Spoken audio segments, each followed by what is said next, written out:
سرسایه 100 روپۍ ده 2024 او چاله به سرسایه ورکې او جناب کم ماشوم چې د اختر د مونځ نه پس وشي د هغه سرسایه څنګه ده او مسافر به سرسایه څنګه ورکړي ښه دا واورئ ښه مختصر ویډیو ستاسو ما د ټولو نه مخکې سرسایه مختلفو ریټونو دي صحیح ده څوک یې په غنمو سره څوک په جوارو سره څوک د کجورو سره څوک د وسکو چوارو سره خو عموما زموږ افغانستان او پاکستان عموما چې کومه سرسایه ده عموما کنه بیا خاص کر پاکستان کې نو جناب هغه 300 روپۍ راځي 300 روپۍ صحیح ده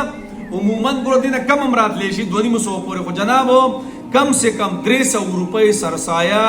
د یو کس په سر باندې ده 300 روپۍ یعنی 300 روپۍ جناب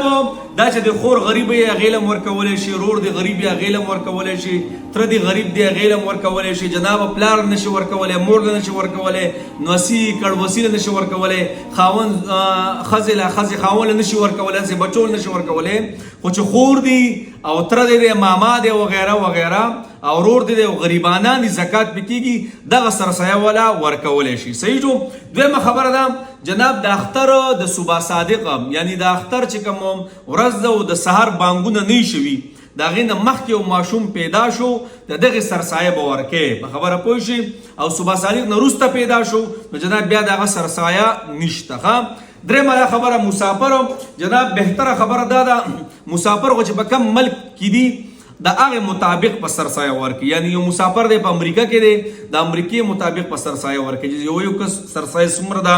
په سعودي کې دی په پوره دنیا کې هر ځای کې مسافر دی د هغه ملک مطابق په سرسایه ورکړي دویمه خبره دغه مسافر بچی دی په پاکستان کې دی افغانستان کې دی کم نابالغ بچی دی بهتره ده چې د سعودي د امریکای په اعتبار سره ورکړي یعنی په امریکا کې چې د یو ماشوم څومره سرسایه ده نابالغه نو بهتره ده چې هغه بچی په پاکستان کې دی خو چې د پلار په کم ملک کې دی بهتره څه ده چې د هغه ملک مطابق سرسایه ورکړي نور د پاکستان او د افغانستان د ملک مطابق هم سرسایه ورکولی شي نو جناب 300 روپۍ سرسایه ده خپل ورونو خویندو له مامیګانو له چاچیګانو له دې ټولو له سرسایه ورکولی شي بشرط د دې چې زکات پې کېږي صحیح ده او د سحر